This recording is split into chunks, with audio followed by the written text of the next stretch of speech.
Pixelated Therapy, where we take the discussion of video games and psychology to show the connection between the two. Today, I want to discuss a DOI that I read through while studying for an episode I hope to do later on down the line, dealing with how video games can shape one's mentality towards mental health. The DOI is called Gaming with Stigma, Analysis of Messages About Mental Illnesses in Video Games. I saw the title and immediately thought, yes, this is something I want to read. The problem is, the more as I began to read it, the more I began to have questions, and most of the questions dealt with the validity of the study. But more about that as we get into it. I do think it's important that we discuss how media can alter one's view of a number of different topics, and mental health is just one of many of them, and I'll give a couple of examples. In 2016, the Knott's Berry Farm shut down a Halloween ride called Fear VR 5150. The reason why is because of a number of outcries from mental health advocates. The claim was that the experience spoke of the worst from those who suffered from a variety of mental health issues. And for those that are unaware, 5150 is the California Welfare and Institutions Code, authorizing a peace officer or clinician to involuntarily confine a person suspected to have a mental disorder which poses a threat to themselves or others. The park itself ultimately shut down the ride after a father whose schizophrenic son was beaten to death by police officers called attention to the park's name.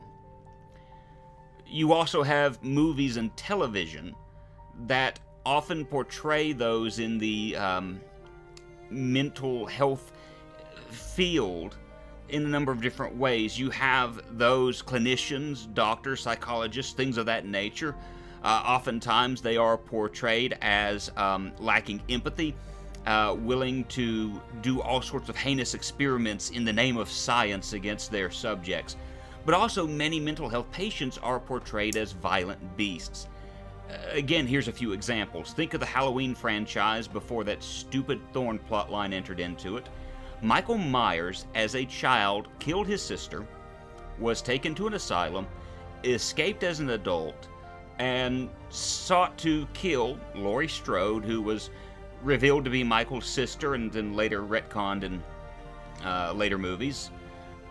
The movies took place with a mental health background to it, as Myers was taken to an asylum, and one of the main characters, Dr. Loomis, was featured in many of the films until Donald Pleasance's death. The movies Psycho and Texas Chainsaw Massacre are both built upon the foundation of mental illness. That's because Norman Bates and Leatherface, or Bubba, are both fashioned after real-life serial killer Edward Gein. For those who are unaware, Gein's mother reared her children in a very abusive fashion. She was what one might call the worst of those who call themselves Christians. She physically, mentally, and emotionally abused her sons, and told Edward that all women were evil. Well, I guess he had an example of evil women and an evil mother, I suppose. Gein began to commit a number of different crimes after his mother's demise. One of the things that stands out is that when Gein was caught, his mother's corpse was found in his home. Ed had dug up the body shortly after her demise. Well, who does that sound like? That sounds a lot like Norman Bates, right? But what about Leatherface? Well, yes, Edward would kill women. He would dig up the deceased.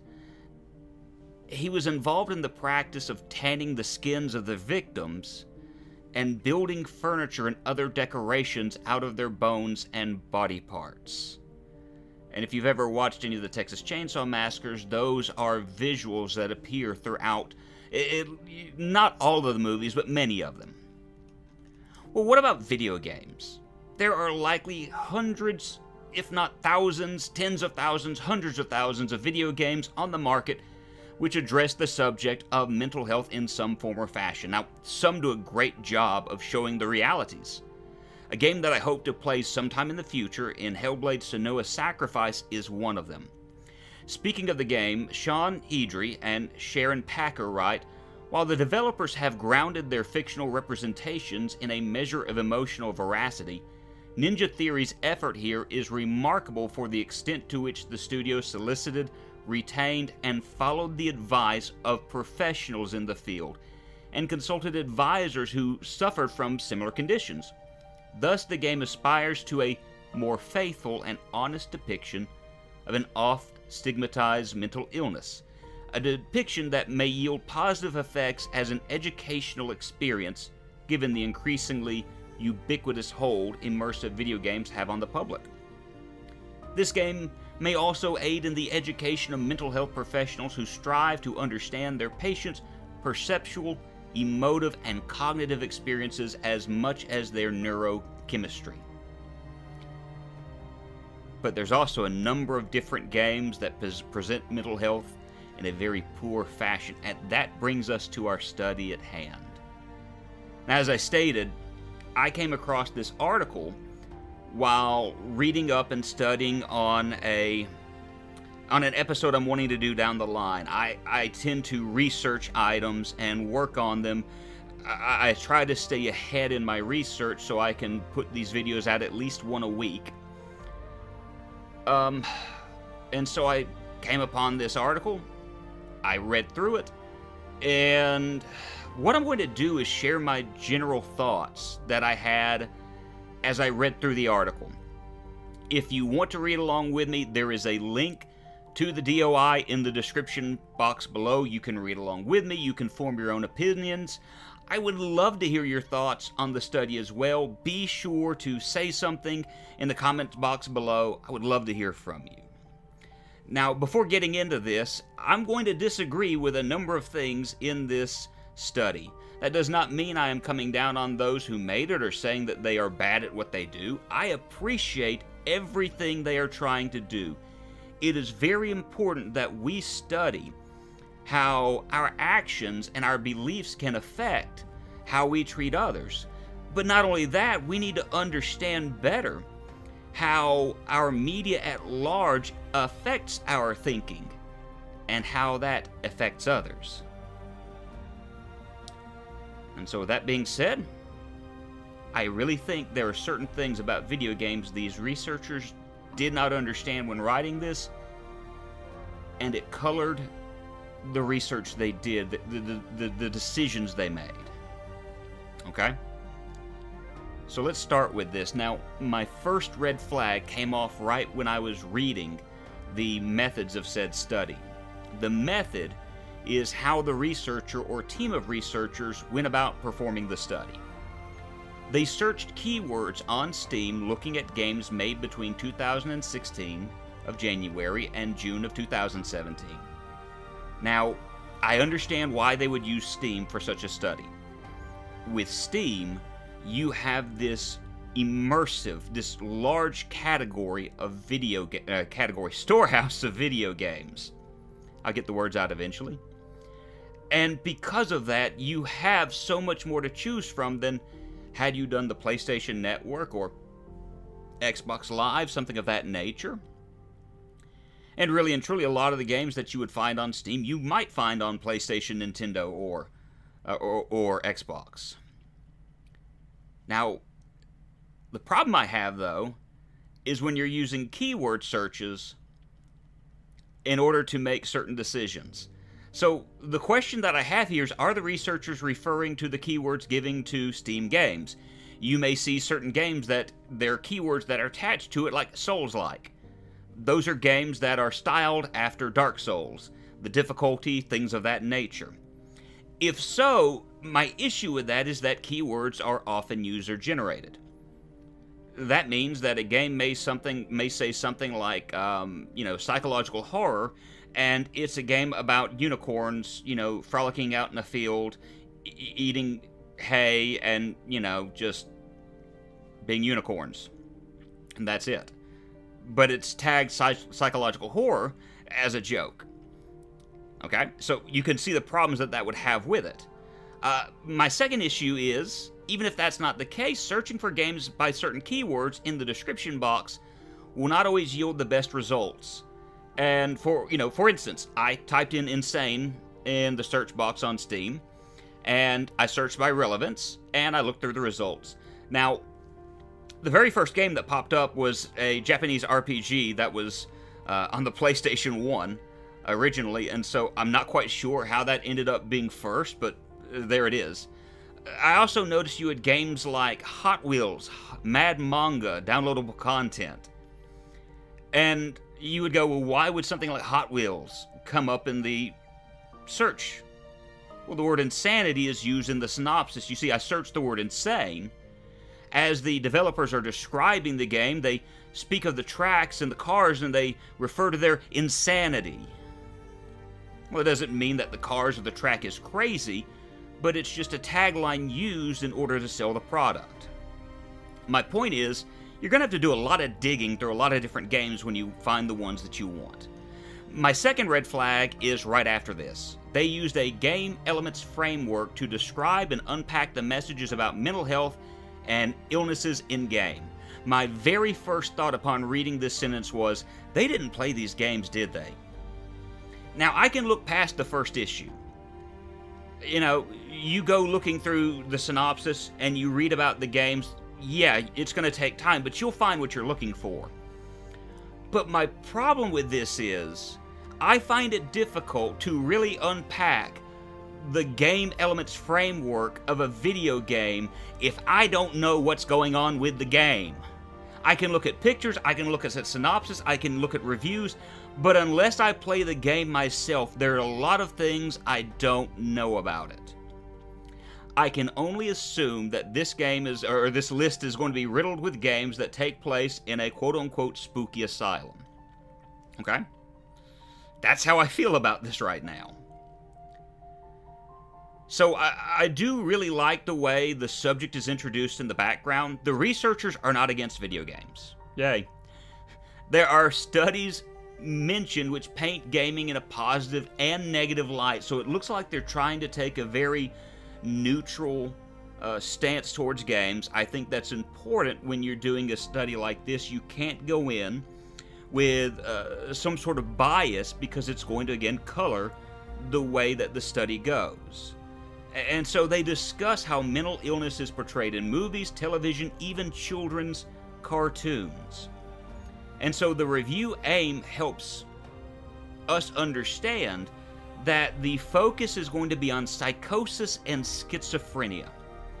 And I do think that's important because schizophrenia, psychosis, those are things that are very much misunderstood in the world at large.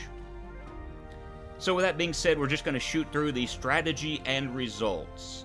I don't want this to take a long period of time, so we're going to kind of move quickly through this, but the researchers use keyword searches using asylum, insane, crazy, mad, madness, mental, psycho, psychosis, psychotic, and schizophrenia, using the 2 dates mentioned earlier as their markers. They came up with 789 games. Now, one of the things that I appreciate, remember the statement I made earlier concerning my first red flag? They understood that, and so they took the time to knock out 689 games. They narrowed it down to 100 games. Well, why? Some games may have had crazy in the title. We'll just do an example, Crazy Taxi. Well, why is it they couldn't use something of that nature? It uses crazy, as we talked about, as a way of describing things or to describe the game, but there's nothing about mental health in it. So they knocked games like that out, which I'm very appreciative of. They took these 100 games that they had left over, and they coded them and kept them for review. You can see the list of games on page 4, and right now I have 1,000 voices screaming in my head because as I look at them, I have no idea about most of them. A few of them I recognize, but most of them I can guarantee you are just 99-cent, quickly and poorly made games. The games that I refer to as YouTube fodder. Games made in the hopes that Markiplier, Jacksepticeye, or Septiceye Jack, I have no idea what his name is. I know my YouTubers really well, apparently. But they're making it hoping that one of these guys or gals is going to play it and advertise it. And yes, it's outright junk, but when you have someone that, gets millions of views a day screaming at the top of their lungs at how spooky it is, that means you make money. So I took the time. I didn't go through all 100. Because I'm not doing this study, and frankly, if I said all 100 for you, you'd have a lot of questions. And this video would take forever. We'll talk about a few of the games that I looked up. Now, the first one that I want to point out is Corinne Cross's Dead and Breakfast. That's the game you see in the background. You can play it in about an hour and 30 minutes, 2 hours and 30 minutes, something like that. It's a really enjoyable game, at least in my opinion. The rest of these games, I looked into a few of them, and here we go. The Hatman Shadow Ward, $9.99 and receiving more and more poor reviews. You may have noticed as a research video, I actually played this, and instead of playing the whole thing, I decided to break it down into little segments, so you can actually watch this game and see its horrible goodness, or I don't know if calling it good. Yeah, we'll just say it's terrible goodness in action. The Janitor. I knew this existed at one time because I've actually looked at it before, but when I tried to find it on Steam, I couldn't find it anymore. I'm assuming it's been deleted at this point. If I remember right, it was a 99-cent game and very poorly received. Outlast 2. Okay, let's talk about the Outlast series real quick. I know I don't have 44 hours to actually discuss this, but let me point out the fact that Outlast is actually a quality game. I don't like them. That's personal opinion. But the game does, to an extent, discuss mental illness, although the very first game and the second one, it's like crazy mental health asylum type thing, so this kind of goes back to our introduction. It doesn't do a lot of good here. Blue Sheep was $1.99. It has mixed reviews. Most complain about the difficulty of the game while praising the overall message of it. Gotta be honest with you, I'm not looking forward to the difficulty, but I'm genuinely interested in playing it. Traitle 64. I have no idea why this is on the list. I read through the synopsis, I read through some of the reviews, and granted, there's a few years difference between when this study was done and as I'm doing this. I still don't understand why this is on the list. There may be some things that I'm missing. But a lot of the games that I'm seeing, you've got Carmageddon. Again, there are issues there. I don't see how a lot of these games are good representations of mental health, because a lot of them take place in a spooky haunted asylum, or they are, air quotes, crazy people. And really and truly, when you look at that idea, again, I have some difficulties when you don't actually play the game, because yes, you may have kind of an idea about it, but like I said, I understand the point the creators wanted to make with this study. And I do appreciate the fact that they realize their own flaws in the study they did. They admit they've never played the games, and they needed to do that. They admit to never looking to see if any of these games are of poor quality or outright scams. They claim that looking at reviews are poor methods of looking into video games, because not everyone gives a review. Now, let's pause on that one real quick. Is it really the fact that not everyone gives a review that makes it bad to look at reviews? Look, I've been on Steam long enough to know that reviews oftentimes should not be held in high regard. Look at Metacritic and look at a lot of the reviews that they get. People will say that some of the worst games are the greatest games ever. So, bearing that in mind, when you have a lot of meme reviews discussing a game, I think you might not want to take those things seriously. But again, they do recognize, albeit for the wrong reason, that reviews are a bad idea. And so going through this, I just want to say one last time, I don't have an issue with what they did in and out of itself. In fact, I do believe that in what little bit they did, there is an indication that mental health can be stigmatized through video games. But I believe that their study needs a lot more to it than what's there.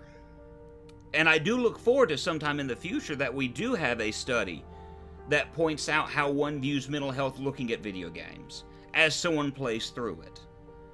But that's something for another time in the future. Let me know your thoughts in the comment section below.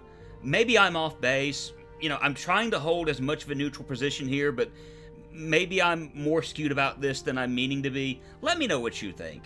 As always, I appreciate everyone's kind attention. Remember to love one another, be good to each other, and as always, game in good health.